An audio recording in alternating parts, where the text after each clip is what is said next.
Imagine you're an embalmer in ancient Egypt that you've seen death 100 times before. Kings, priests, queens, all prepared for the afterlife. But today, you're given an order that makes your hands tremble. The pharaoh's wife lies before you, and you're told this will not be a normal mummification. You must prepare her body in a way that violates every sacred tradition you've ever known. And the reason? It isn't just disturbing, it's horrifying. Because in Egypt, intimacy wasn't private. It wasn't about love. It was about survival. The Egyptians believed their pharaoh's sexual power controlled the flooding of the Nile, the fertility of their crops, and the fate of their entire civilization. If he failed, Egypt itself could collapse.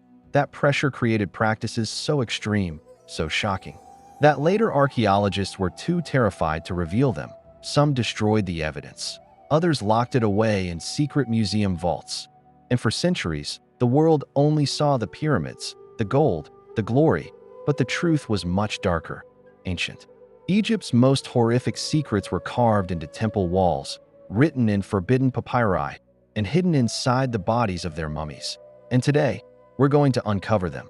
This is the Egypt you were never meant to see. Now, let's pause for a second, because what happened in those temples and tombs wasn't just about private desire, it was about cosmic order. For the ancient Egyptians, intimacy wasn't personal.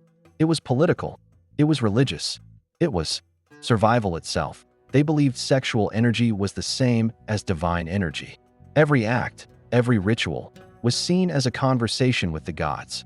And the most important man in Egypt, the pharaoh, carried the greatest burden that if he could not prove his divine potency, if he failed in his intimate duties, the Nile might not flood, the harvest might fail, and the entire civilization could starve. One man's performance wasn't just his own business.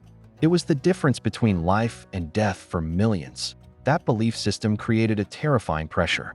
Pharaohs, nobles, priests, all of them were forced into displays that blurred the line between religion and intimacy. What to us looks horrific was, to them, a sacred duty. And here's the part that makes it even darker. When the Nile didn't flood or when crops failed, the blame didn't fall on the gods.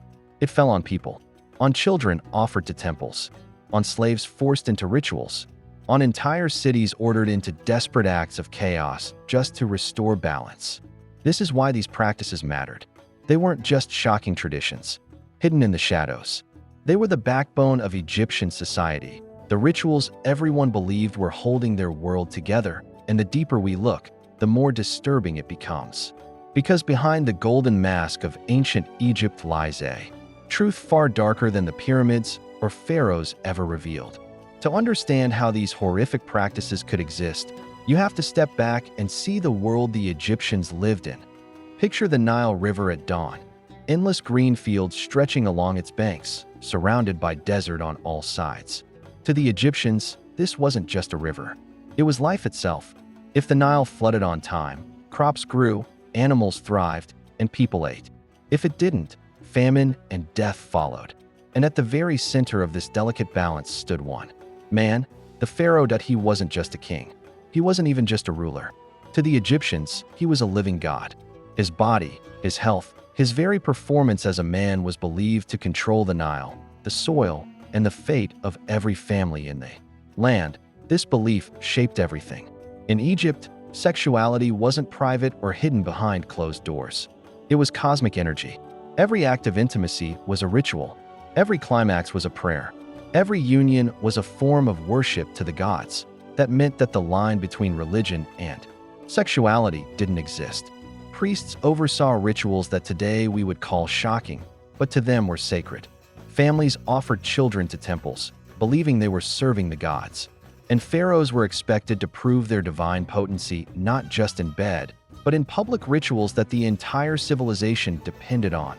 Think about what that does to a society. When survival itself depends on sexual performance, when cosmic order is tied to what happens in private chambers, then nothing is truly private anymore. The body itself becomes property of the gods, a tool of the state, a weapon of power. This was the Egypt hidden behind the pyramids and golden masks that a civilization, where survival, politics, and religion fused into one, and where intimacy became the most powerful and the most dangerous ritual of all. The first real glimpse into Egypt's darkest secrets didn't come from ancient stories. It came from science. From the moment archaeologists began opening tombs, they noticed details that didn't make sense at first. Many ignored what they saw. Some even destroyed the evidence. But in 1925, everything changed. That year, Howard Carter's team examined the mummy of the boy king Tutankhamun. What they found shocked them. Tutankhamun's body was missing something. Not by accident, not by decay, but removed, cleanly, surgically, as if by a skilled hand. His genitals had been cut away. This wasn't a fluke. As more mummies were studied with X-rays and modern analysis, a disturbing pattern began to emerge. Pharaohs, nobles, even unnamed princes showed similar signs. Some had been completely castrated. Others revealed strange modifications, enhancements made with foreign materials inserted into the body. And here's the chilling part. It wasn't always done after death. One mummy, an unnamed prince of the 18th dynasty, showed clear signs that the procedure had been carried out while he was still alive. His bones, his tissue, were evidence of pain and trauma that no embalming process could explain. Why would anyone do this? Ancient texts gave the answer. Egyptians wrote about making the dead perfect for the afterlife, about reshaping bodies to better serve the gods, about altering flesh so the spirit would have the right tools to continue its service beyond death. It wasn't mutilation. It was preparation. But from our eyes, it's something far more horrific. And yet, this was only the beginning. Because once researchers started connecting the dots, they realized that these modifications weren't just about the dead. They reflected rituals practiced on the living as well. Rituals that blurred the line between devotion, power, and cruelty. Victorian archaeologists, horrified by what they uncovered, hid many of these findings from the public. Some smashed artifacts. Others sealed explicit papyri in vaults. For nearly a century, the truth of these early discoveries was buried, not by Egyptians, but by modern scholars too afraid to reveal what they'd found. But the mummies never lied. Their silent, scarred bodies carried the evidence of a system more disturbing than anyone imagined. If the story of the mummies shocked archaeologists, what they discovered next was even more horrifying. Because it wasn't only the dead whose bodies were altered, it was the living, and many of them were children. In ancient Egypt, some of the youngest members of society were treated not as children, but as property of the gods. Elite families often dedicated their sons and daughters to temple service. On the surface, this sounded noble, a way of honoring the gods. But in reality, it meant surrendering their children to a system designed to shape their bodies into instruments of ritual. Ancient papyri describe training that began as early as 6 or 7 years old. These children were taught that their bodies no longer belonged to them, they belonged to the temple. Priests oversaw harsh drills, forcing flexibility, endurance, and rituals that left scars both physical and psychological. Medical texts reveal the damage: dislocated joints, chronic injuries, infections. Nutrition was deliberately restricted to keep their bodies small and childlike, because that appearance was considered sacred. Many did not survive long. The mortality rate for these temple children has been estimated at over 70%, and it wasn't only elite families. Domestic slaves, especially young ones, were bought and sold specifically for temple use. Legal records show contracts where children were priced by age, size, and appearance, their value tied not to their humanity, but to how well they could serve rituals. To Egyptian society, this wasn't seen as abuse. Priests taught that these children were blessed, that serving the gods through their bodies was the highest honor. Families were told they should feel pride, not grief, when their children were chosen. But the reality was devastating. Survivors, who lived into adulthood, bore deep scars.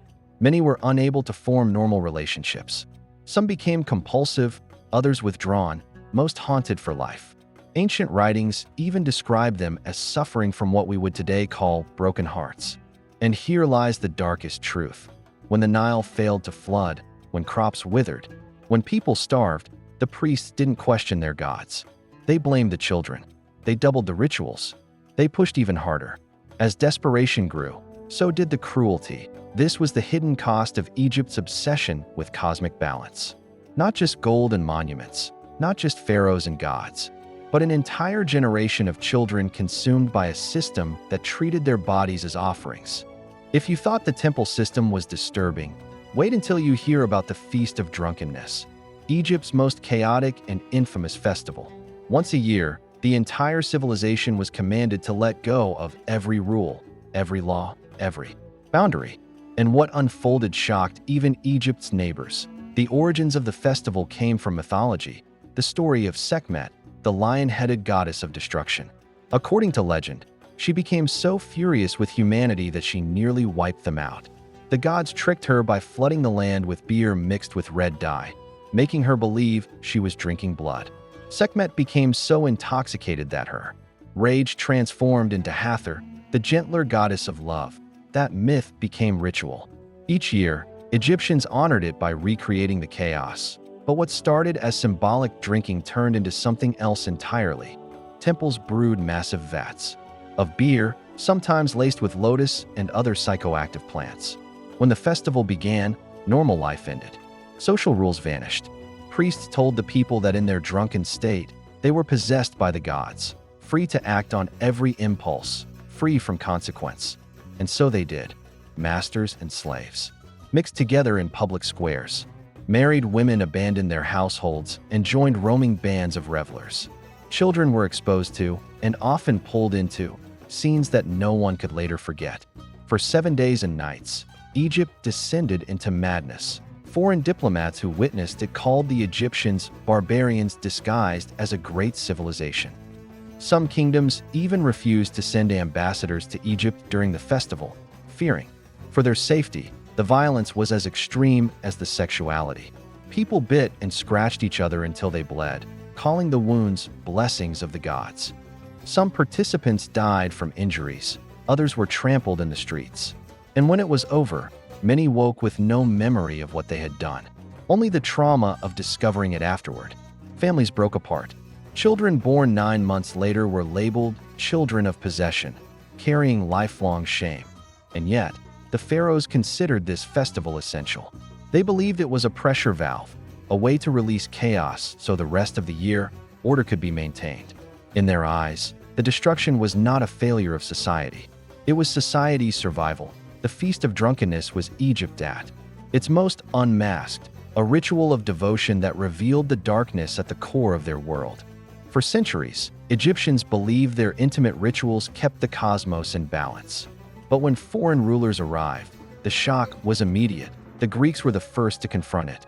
To them, Egyptian religion was fascinating, but also terrifying. The Feast of Drunkenness, the temple training, the blurred line between worship and sexuality. It clashed completely with Greek ideas of order and reason. When Alexander the Great conquered Egypt in 332 BCE, his generals tried to respect local customs, but even they were horrified. Greek observers wrote about practices they described as inhuman and degrading. They struggled to reconcile the glory of the pyramids with the chaos of Egyptian rituals. The real crisis came under the Ptolemaic dynasty, Greek rulers who took Egypt's throne after Alexander. Cleopatra's family, the Ptolemies, faced a dilemma. How do you rule Egypt while also answering to Greek and Roman allies who despise its traditions? Cleopatra, I tried to reform the Feast of Drunkenness, shortening its length and restricting its violence. But the Egyptian priesthood revolted, warning that cutting back the festival would anger the gods and destroy Egypt. Every famine, every defeat in battle was blamed on these reforms. Her descendant Cleopatra III faced the same impossible problem. She had to prove her loyalty to Egypt's priests while also convincing Rome she was a civilized ally. The solution? A double life. Publicly, the festivals were toned down for Roman eyes. Privately, in temple chambers, the old rituals continued in secret, but the Romans were not so easily fooled. When Augustus Caesar conquered Egypt in 30 BCE, his shock turned to fury. Roman governors reported temples filled with imagery too explicit to describe. Ritual chambers designed for acts Rome considered criminal. Children conditioned so thoroughly they could not adapt to ordinary life. Augustus ordered the suppression of these practices. Temples were stripped of their artwork. Papyri were burned. Priests who refused to abandon rituals were executed. To the Romans, this wasn't just reform. It was erasure. And yet, even Rome couldn't erase everything. Underground cults continued. In secret, trafficking networks hid behind closed doors. The trauma of centuries didn't vanish overnight. It lingered in the people, shaping their culture long after the rituals were banned. What the Greeks mocked and the Romans destroyed had already carved deep scars into Egyptian society, and those scars would never fully heal. You might think these disturbing stories disappeared thousands of years ago, buried with the pharaohs, but the truth is, they were buried again. This time, not by Egyptians, but by us. When European explorers flooded into Egypt in the 1800s, they came searching for treasure, glory, and history. What they found inside tombs and temples stunned them. Gold masks, statues, dazzling wall art. But mixed in with the beauty was something else, scenes too explicit to show. Rituals carved into stone that described acts no Victorian gentleman could ever admit to seeing. Papyri that spoke openly about practices their society would not dare name. And so, the greatest cover-up in archaeology began in 1817. Explorer Giovanni Belzoni entered a tomb filled with vivid wall paintings. Some showed ordinary rituals, but others? Graphic scenes of sexuality tied to worship. Belzoni didn't record them. He ordered the walls plastered over, sealing the evidence from future eyes. His official reports described the tomb as beautifully decorated, while leaving out the most important part. This became the pattern. Artifacts too explicit for display were hidden away in private collections.